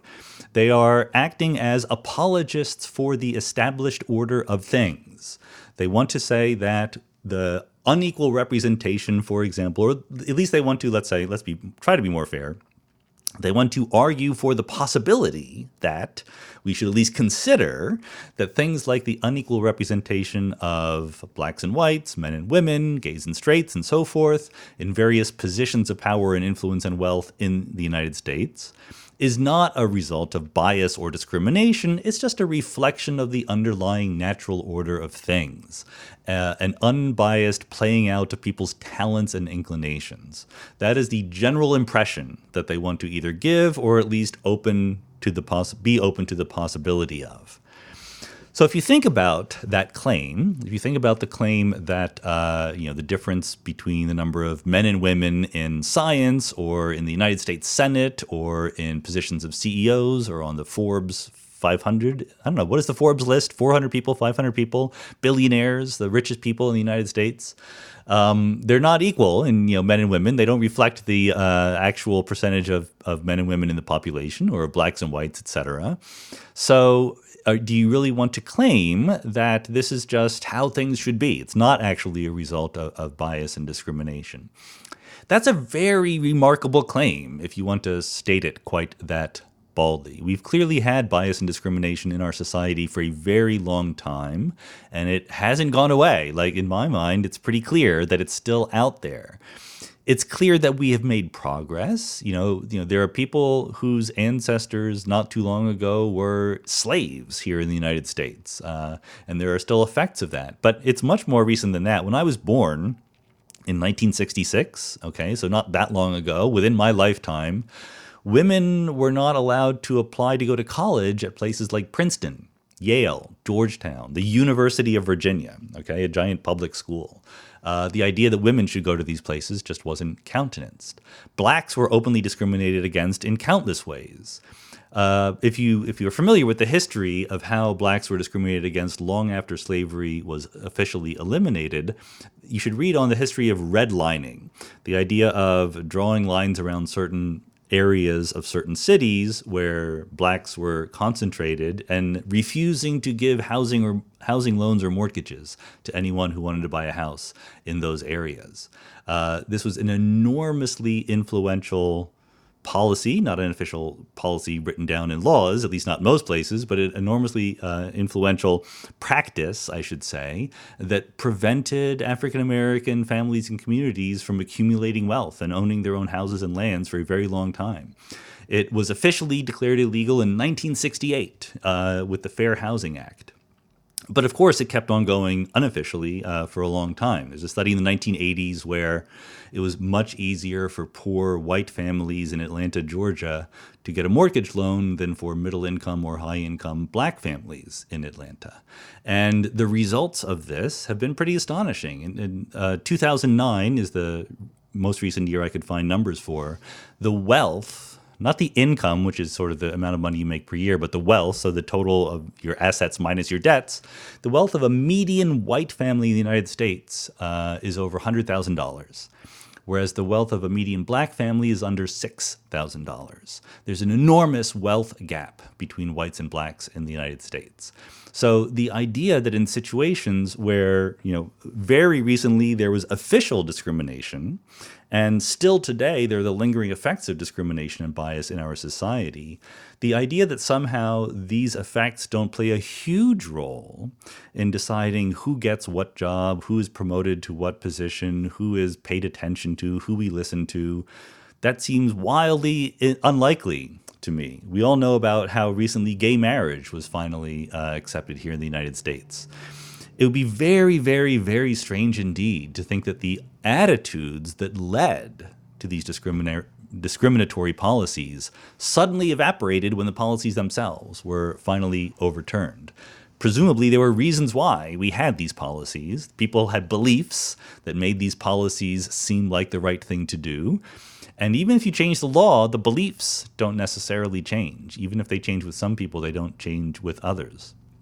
So to me, as a good Bayesian, thinking about what my biases are and what society's biases probably are, it's much more sensible to believe that our society is suffused with discriminatory ideas in ways both obvious and subtle. So as rational people, it should be our job to accept that, to face up to that reality, and to keep as much vigilance as we can to make sure that the effects of this discrimination and the underlying attitudes that led to this discrimination don't distort the world we live in. We want to live up to the ideals of the Enlightenment. People who were, famously, people who were the Enlightenment thinkers who founded the Enlightenment didn't themselves always live up to the ideals of the Enlightenment. Thomas Jefferson owned slaves and raped one of his slaves. Our actual people in the past fall short of their own self-promulgated ideals. But we can try to do better, right? We can try to be as close to those ideals as we can. The Enlightenment teaches us that we are all created equal, and we live in a world where we are not all treated equal. So there's a mismatch, and we should fight against that. The example of such a mismatch that I'm most familiar with, and so I talk about it a lot, is women in science. This has flared up as an issue over the last year or two. There's a famous example where the physicist Alessandro Strumia gave a talk at a conference that he got in hot water for giving. So this is... And it has become, as you might expect, especially on the internet, a hot button issue where people have convinced themselves that Strumia is a martyr for the cause and so forth. So Strumia's point was, roughly speaking, that women are underrepresented in science because women, on average, don't have as much talent or interest in doing science as men do. That was his point. Now, why was he even giving a talk about that at a conference on women in science? He wasn't invited to give the talk. He invited himself. He asked to give that talk, and when asked what he was going to talk about, he lied. He said he was going to talk about some details of bibliographical statistics, okay? That was part of his talk, but that was not what his talk was about. What he meant by that was he basically is ranking the value of individual physicists by how many citations they get, by how often people would cite their papers in their own papers. And basically it's almost absurd. Like, you couldn't, if you wanted to sort of embarrass the people who actually believe that women are not discriminated against, you would come up with a hero like Alessandro Strumia. It turns out, like, in the middle of the talk, you begin to realize his real motivation for giving this talk is that he applied for a job and he didn't get it, and a woman got it. And he became convinced that the forces of political correctness were flooding the market with unqualified women at the expense of much more qualified men. And there are people who believe this. There are people who believe it at different levels of explicitness. And I just want to, bring up the absurdity of this idea. There's not a lot of women in physics, okay? Roughly speaking, the number of people who get PhDs who are women is 10%. That seems to be the number that it's been for a few years now. I was a host for a physics colloquium at Caltech recently, and I looked at the audience for the talk. There are about 80 people in the audience, and 3 of them were women. And on my floor of the building in Caltech, where the theoretical physics group is held, theoretical high-energy physics group, I should say, there's roughly 8 or 10 faculty, 10 or 12 postdocs, 20 or 30 graduate students. And for several years in a row, there were 0 women. 0 women among faculty, postdocs, graduate students, all in total in the theoretical high-energy group at Caltech. So whatever the reason for this is, and Caltech is not completely representative, and there are fluctuations because the numbers are small, okay, but the idea that the forces of political correctness are flooding theoretical physics with unqualified women is absurd on the face of it, because the women just aren't there, right? It's just not working. It's a terrible way to flood the field if that's what you're trying to do. If you think about it, the idea that it's really men who have a bad deal in physics, not women, is exactly like global warming denialism, like climate denialism. So what do I mean by that? So in both cases, in climate denialism and in men are the real victims here, denialism in science, there's a phenomenon that is perfectly obvious. In climate, the perfectly obvious phenomenon is the average temperature of the Earth is increasing. The Earth is getting warmer, okay? In science, it is that most scientists are men. They're not women. There's nowhere close to 50-50. And also, then there's a pretty straightforward explanation for that phenomenon. In the case of the climate, it's that we are dumping greenhouse gases into the atmosphere. Okay, carbon dioxide is shooting up, and if you look at the curves, it looks just like the curve of temperature shooting up. For women in science, women have been discriminated against. They weren't allowed to go to college for many years, and those biases and those discriminatory assumptions that lay in the background haven't completely evaporated. But in addition to the phenomenon and the obvious explanation, there are two other factors at work. Number one, there are complications in the explanation. Okay, there is a simple explanation in both cases, but there's also complicating factors. Life is hard sometimes. Things are rarely very simple. For the atmosphere, sure, we're putting carbon dioxide into it, but there's other things going on. There's ice sheets and permafrost, and there's the ocean versus the land, and there's sunspots, who knows? For women in science, there are forces that are trying to increase the representation of women in science. There's women's own interests in being a scientist or not being a scientist. There's having children. There's a million other complicating factors, okay? And number two, there is a political motivation. There is a reason to resist the obvious explanation. In the case of climate, there is both this entrepreneurial, capitalistic motivation to say, no, I want to keep burning fossil fuels because this makes me rich. And this is complicated for other reasons. If you remember my podcast with Naomi Oreskes, she explained how libertarian politics and the fight against the Soviet Union in the 1980s really led to some people to resist the scientific consensus on global warming. And there's there's a political motivation for women in science also. There are men like Alessandro Strumia who don't want to admit that maybe women are discriminated against. They think of themselves as perfectly unbiased, right, as perfectly fair in these things. So the complications, if you look into it, if you dig in and do the science carefully, for global warming or for women in science, the complications of the underlying explanation don't change the underlying explanations when you do it a little bit beyond the most naive. It turns out that, sure, there's a simple explanation for global warming, but there's also more complicated things you can do, and the explanation still works. The world is still getting warmer. It's still a bad thing. We should still stop putting greenhouse gases into the environment. For women in science, yes, there's many complicated factors. They want to have kids, family leave, maybe very young ages, they become less interested in science, but the discrimination is still there, and it is keeping women out of science in very, very large numbers. But if you're ideologically motivated to deny the reality, you can leverage those complications. You can throw up a cloud of disinformation, right? You can talk about all sorts of other things going on. And this is a well-known technique in propaganda, right? If you have an audience that is sympathetic to a certain point of view, even if that point of view is not true, you can give them a reason for accepting that point of view just by muddying the waters, just by saying all sorts of different things and giving them sort of a license to say, well, we don't really know. This is the kind of thing that Jordan Peterson would say about climate change, right? Well, we don't really know. There's a lot of complicated things. We shouldn't jump to conclusions. And you see this kind of thing at work in Strumia's talk, right? You can see the slides for his talk online. There's one that is especially hilarious where he is comparing the career number of citations from women physicists and men physicists.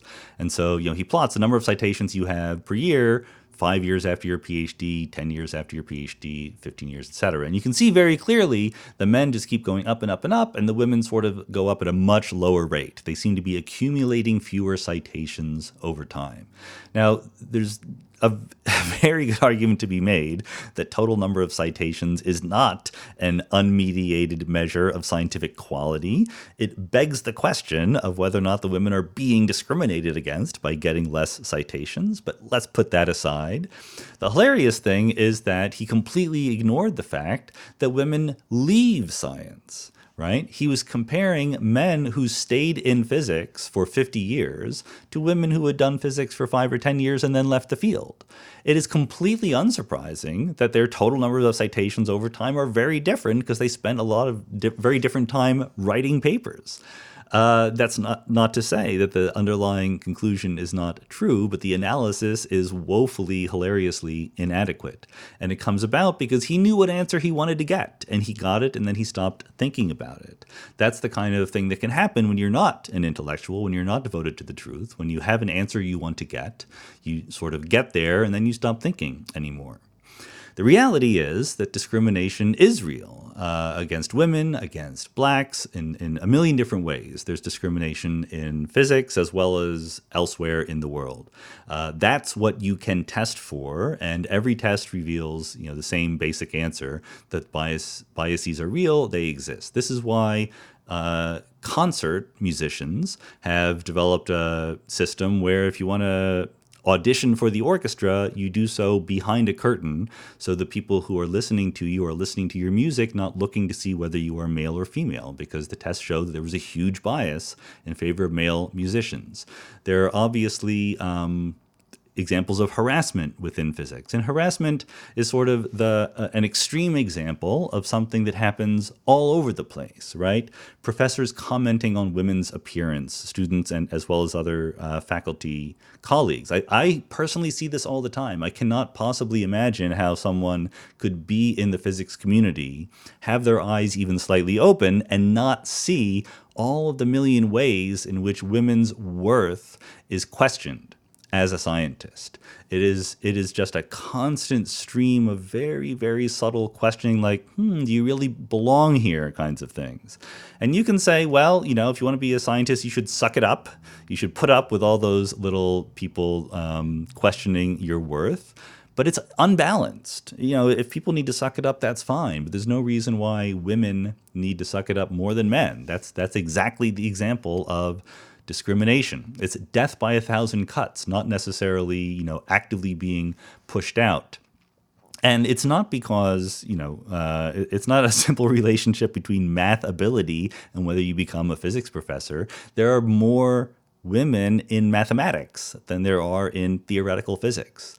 Girls get better grades in math classes than boys do, okay? Girls don't do as well on standardized tests of mathematics as boys do, past a certain age. At a very early age, it's similar. Later on, it becomes different. So the question is doing math in the real world more like getting a grade in a class or more like taking a multiple choice test? I think you could make a case that it's more like getting a grade in a class. All of this influence, all this questioning that women really don't belong in this field, it starts very, very young. My niece, once we went to Christmas, we gave my niece and my nephew both Christmas presents. And my niece, who was 8 years old, 10 years old at the time, she opens her Christmas presents, and it was a little erector set to build an electric car. It's a tiny little thing. You built an electric car. There's a little battery in it, and you made it go. And she opens it, and she looks at it. She's very young. And she looks at us and says, "Oh, I think there was a mistake. This is for my brother." And we said, no, it's really not for your brother. It's for you. And you could see her struggling with this idea, I don't get presents like this, right? And it's not because she's actively discriminated against. It's not because my brother and his family were trying to steer her away from science or engineering or anything like that. It's just because there are suppositions about what girls want versus what boys want. And the hilarious upshot of this story is that, half an hour later, she had built that car and it was zooming around the floor and she was loving it. She had never been able to play with something like this before. We just sort of start when children are born, assuming that they like certain things, don't like other things. And, for some girls, it wouldn't work. Some girls would be completely not interested in cars, and that's perfectly okay. But if we don't give them the chance, we'll never know. So what I'm doing here in this discussion, I know that I went on extra long about that because it is very close to my heart, and I'm focusing on the existence of the discrimination, the existence of these 1,000 mild ways both mild and strong, that women are nudged out of science and the effect that it has on them. And I'm not having a discussion about what the inherent abilities are given to us by biology, whether we are men or women. That is the subject that the people who don't believe in discrimination tend to prefer to focus on. And the reason why I'm not focusing on it is because who cares? There's this idea that if I don't want there to be discrimination, I must be denying the reality of biological differences. That's not it. It's that I don't care about biological differences. It is certainly true to anyone who has actually met both men and women that the women who are good at math and physics are better at it than the average man at math and physics, right? Therefore, knowing that someone is male or female should have absolutely no influence on how you judge them as a mathematician or physicist or other forms of scientist. You should judge how they actually are as an individual. It may be the case that there is a difference between girls and boys intrinsically in different kinds of ability. It may be that there's not any actual intrinsic difference. It's very, very hard to know that because, of course, the moment you're born, you start being treated differently, depending on whether you are a boy or a girl. But it doesn't matter because discrimination is bad regardless. If there is a difference between men and women in intrinsic ability, and women are also discriminated against just for being women, we should work to get rid of that discrimination.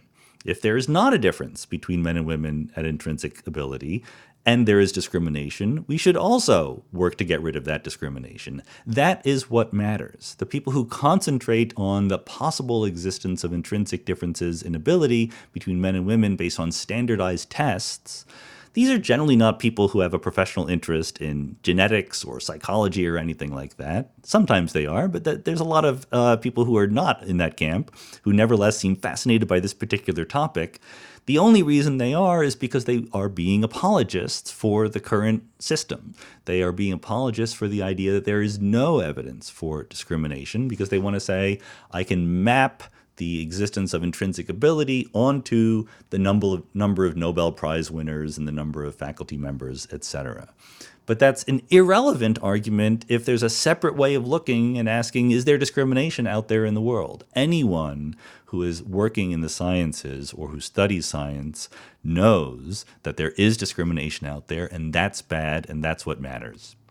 And of course, there are similar things to be said about race, about sexual identity, and so forth. There's a number of ways in which discrimination is still real. We want to be better people, but we're not people yet. We're not perfect people. We probably never will be perfect people. We need to keep working on it. And, look, discrimination and things like that, they don't necessarily come out of evil or bad impulses. I've known the sweetest people who would be horrified at the idea that they were in any way sexist or racist, who nevertheless exhibited ideas, predilections, right, that would be obviously by an outside observer labeled as sexist or racist. And those secret attitudes, those parts of you that you don't always bring up to the surface and question, can absolutely affect how you go through your life. But I don't think it's evil or even necessarily a moral miscalibration. And this finally gets us back to this issue of the interplay between ethics and morals and rationality and reason. If you want to follow the advice of the intellectual dark web, you should be rational, right? You should be reasonable. Ben Shapiro likes to say, facts don't care about your feelings. And this is very, very true. But we all have feelings, whether you like it or not. We should admit that we have feelings. Sometimes you got to dig deep to get to the ultimate facts, confronting feelings that you might not want to admit are there inside you. There is this temptation, as I said, to come to the conclusion you like and then stop. Rationality is often used for purposes of rationalization, rationality should be you start with the data and you work to the conclusion. Rationalization is you start with the conclusion you like and then you go backwards and construct a seemingly rational justification for it. We are all subject to this. I'm not trying to pick on people who I disagree with politically. I'm subject to this. I have racist and sexist parts of my upbringing that are still there. How in the world could I not? We live in a racist and sexist society. There's overwhelming evidence for that. I can try to be better. I don't want to be racist or sexist. But if I were to just simply say, if I were Stephen Colbert in his character of the Colbert Report and saying, I don't see race. I think that you're a young Asian woman, right?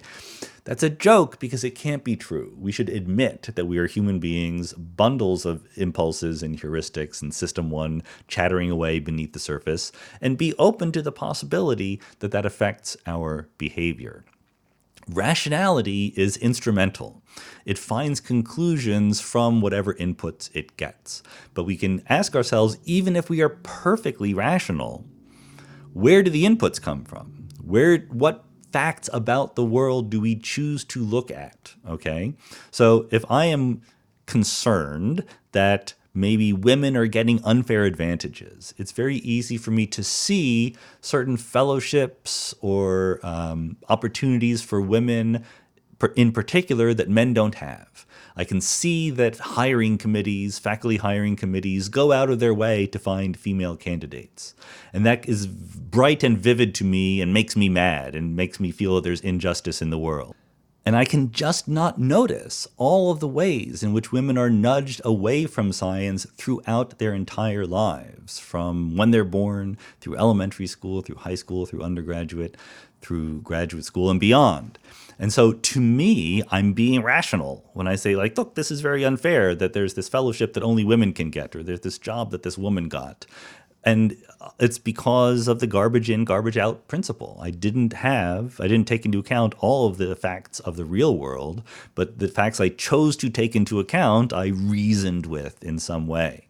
So you can see a conservative speaker invited to a college who is being heckled or even being deplatformed, not allowed to give a talk at that college. And you cannot see the reality of racism or sexism or homophobia or transphobia that affects the lives of students in these situations.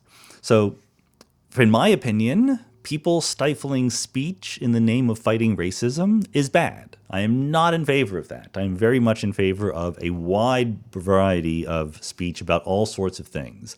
Even the worst people should be able to talk. If there's a group on campus that wants to invite a speaker, I think that they should always be allowed to invite that speaker, no matter how bad the person is.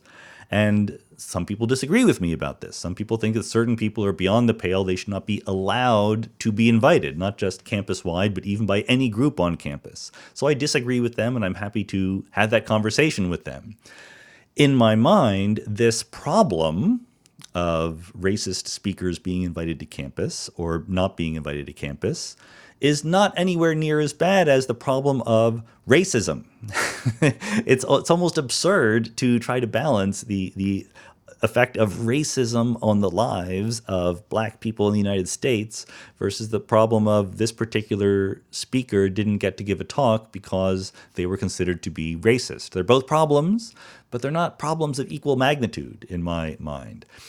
And I know that what some people will say to that kind of argument is, I can choose. There's many bad things going on out there in the world. I get the right to choose which bad things I'm going to focus on, right? I can't solve all the problems of the world. Some problems are more important to me than others.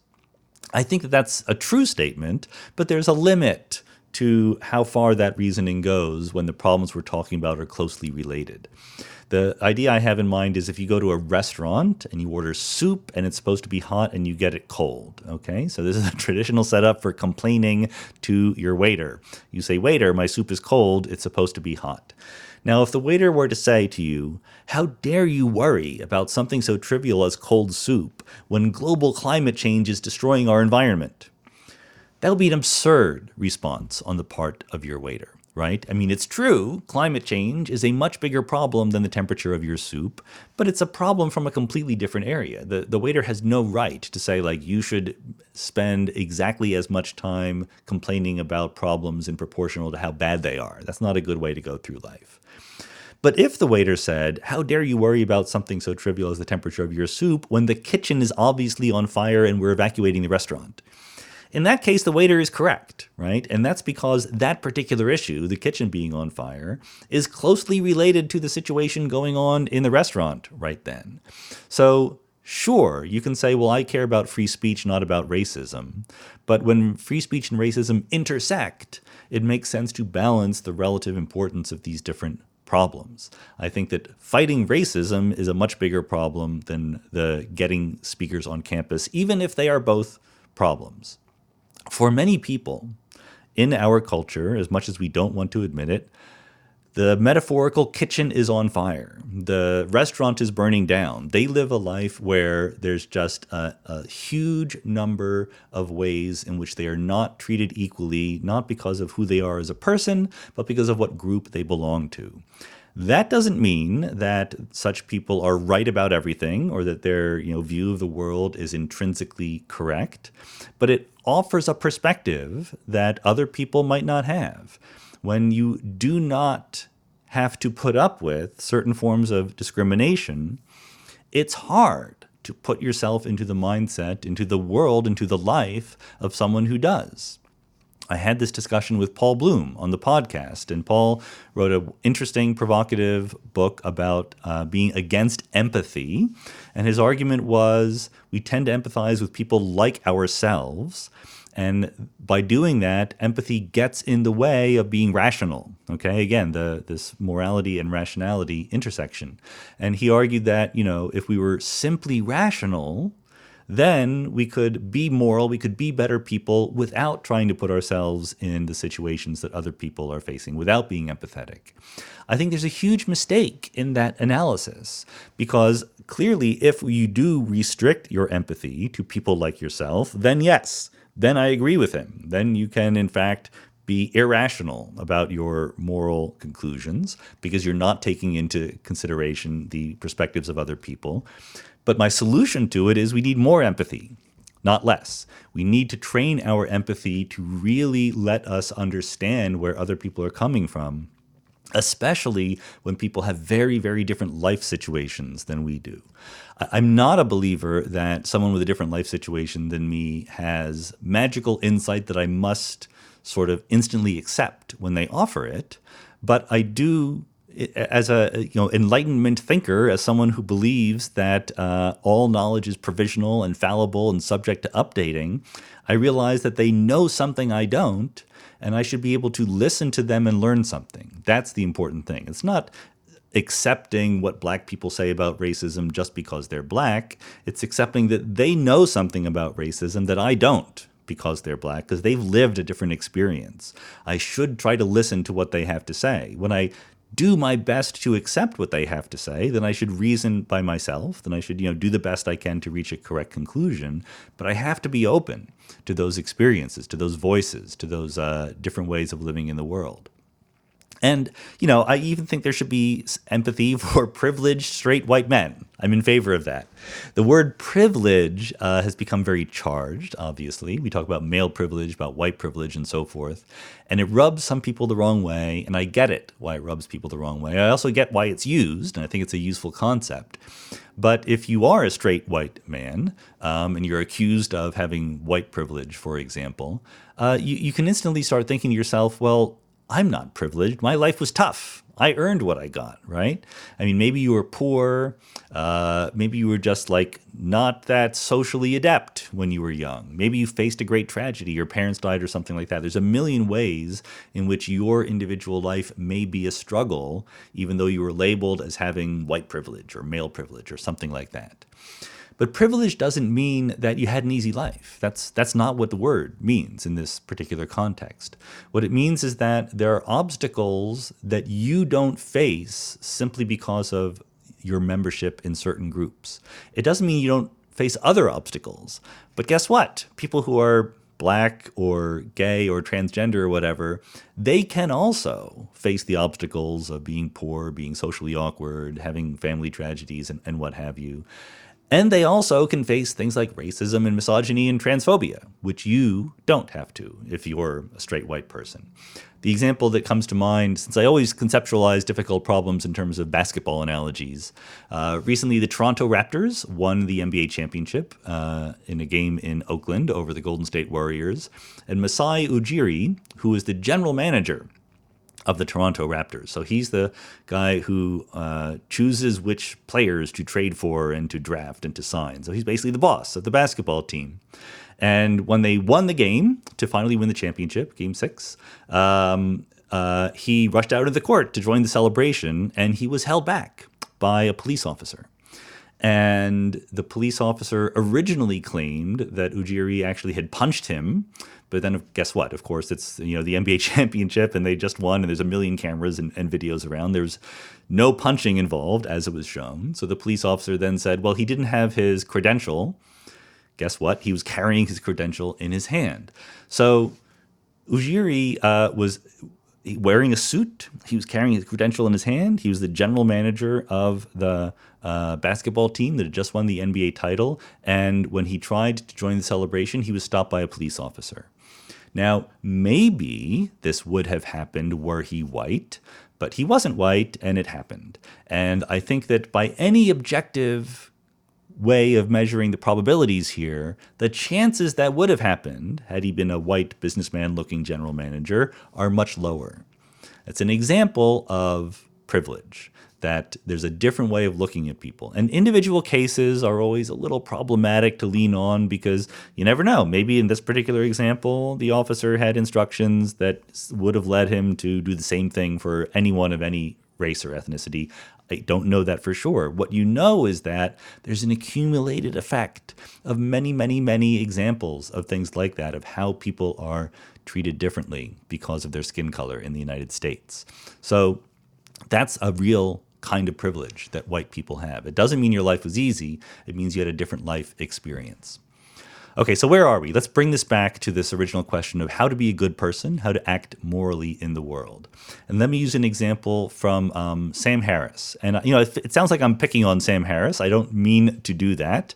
I talk about Sam a lot because he's worth engaging with. I think that he's more interesting, has more interesting things to say to me than some of his intellectual dark web compatriots.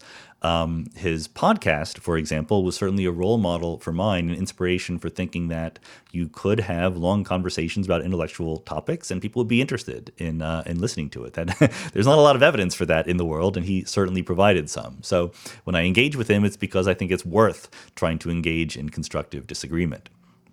So there was a time on his podcast, I think it was with Jordan Peterson, probably was, given the subject. The subject was pronouns being used by transgender people. A lot of transgender people want to be referred to by very specific pronouns that they care about.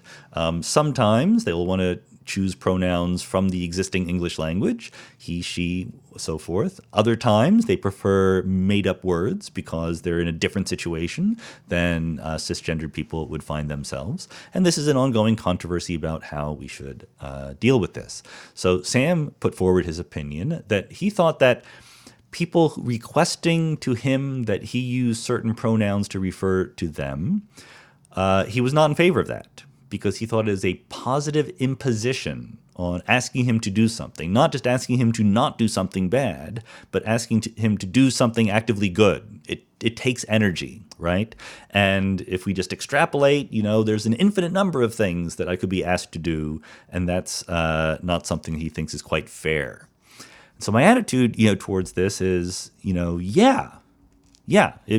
is asking you to do something positively. It would take energy. Making the world a better place might very well require effort, require an exertion of energy, even on the part of people who have not themselves made the world a worse place, okay? I think that that's just a very plausible thing. The argument that there could be an infinite number of things you were asked to do is just kind of silly, right? There's not an infinite number of things you're asked to do. You're asked to do the things that makes the world a better place, that makes it more fair, that lets people be treated how they want to be treated. People who are not transgender typically have no trouble at all getting referred to by the pronouns they prefer. This automatically happens for them. People who are transgender have to work at it, and that is an imbalance between the life experiences of those different people. In my mind, and again, maybe this comes down to empathy, transgender people have to put up with a lot. They are born and grow up into this realization that they don't conform to what the world expects of them. They're not what the society around them wants them and believes them to be, and they're constantly reminded of that. That is a tough way to grow up, right? Or even if you find out about it later in life, a tough way to exist. It can result in bullying, ostracism. You can be ostracized from your family or friends. You can become depressed. Sometimes it leads to suicide. It's not an easy way, and there's a lot of courage associated with being able to openly live that way. So if I learn that I can make someone like that's life easier simply by referring to them using the words that they prefer to be referred by, that sounds to me like the very least I can do. There's not that many ways in which I can clearly and obviously make the world a happier, better place. That is one of them. So I find it very easy to do that. Not easy to necessarily know what someone's preferred pronouns are. That's a sticky social situation that we're still working at. But if someone tells me what they are, I will do everything I can to try to use them. And that can be tricky too, because again, system one is in charge here. How we refer to people is often unconscious, and we have to sort of consciously override, and it can be work. I get that. To me, I think it's work very well worth doing. I think that a huge part of being moral, being a good person, in the version of morality that I construct as a constructivist, is breaking out of our biases, our perspectives.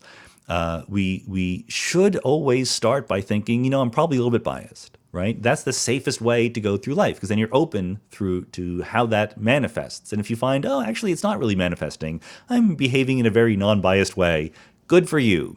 To me, this is the Enlightenment at work, right? This is treating people with equal dignity, cosmopolitanism, openness to new experience, being able to admit that our beliefs, our perspectives might not be complete, might not be right. We can always do better. Be aware of what our biases are, even the possibility of biases that we haven't yet recognized. Do everything we can to get rid of them. And I know what some people are thinking here. Isn't there also a bias the other way? Or couldn't there at least be a bias? Couldn't there be a bias towards sort of the righteousness of feeling that you are oppressed, and that gives you some extra handle on virtue or something like that? Yeah, absolutely. 100%. I agree with the possibility of that bias. I think that we can all be biased. Again, it's a human thing. It doesn't belong to one group or another. We're not rational. We're not perfectly rational, perfectly virtuous, perfectly moral. We can all work to be better at it. But again, I think that there's a sort of comparison to be done. If there are groups that are historically oppressed, picked on, not treated equally, I'm going to be a little bit more sympathetic to them, fighting against this than the people who are in the dominant group. I'm very sympathetic to worries about free speech. As I said, I think that we could do a much better job, those of us who believe that free speech is important. I think we could do a much better job in acknowledging and understanding and talking about the reasons why certain people don't want to be subjected to certain kinds of speech. If you simply don't understand that motivation, then you're not being rational, you're not being intellectual, you're not facing up to reality. I try my best to understand why certain people don't want certain speech acts to happen, and to understand why that is and work within it. My current understanding, just like with vegetarianism, is that nevertheless, despite the very real harm that speech can do, it's worth it. It can be, put in certain regions, like you needn't be forced to hear certain kinds of speech. There should be safe spaces where you can avoid certain kinds of speech. But there should be other spaces where that speech is available if that's what you want to go to. I do believe that there are people who go overboard in fighting for racial justice or sexual justice or whatever, and they become so enthusiastic that they want to shut down people who disagree with them. And I don't come to that conclusion. I disagree with those people. That doesn't make them my enemy. If I reach a point personally where people who go overboard because they're fighting against racism and sexism and discrimination, I start thinking of them as my enemies rather than allies I disagree with, then I'm going to have to rethink my own life choices here. I'm going to have to take a step back and think about where I am. I can be on the same side against racism as someone whose tactics and strategies I disagree with. I have no trouble believing that at all. I did on Twitter at one point try to promote the idea of million social justice after John Stuart Mill, of course, the famous philosopher who gave the most eloquent defense of free speech and the free market of ideas. And he also gave a very, very eloquent defense of the rights of women. Now, it may be that his wife, Harriet Taylor, I don't know. Actually, I don't know if they got married. I think they did get married later in life. But Harriet Taylor probably was responsible for a lot of the ideas and even some of the writing in The Subjugation of Women and some other of Mill's books. But I like the idea that things like freedom of speech, the free market of ideas, the give and take of dialogue and discussion and openness, the realization that we're all fallible and imperfect and biased and working to get better, all of that taken together is a powerful force, could be a powerful force for social justice, not just against it. That if we do it right, if we talk to each other in the right way, if we are open to listening to other people, if we're open to admitting that we're not perfect, that we come with a bundle of ideas beneath the surface that we might not even be aware of, and we can always do work to improve them. And one of the ways to improve them is to listen to other people, listen to people who we disagree with, even if we end up still disagreeing with them, even if we learn nothing, doing a little bit of listening.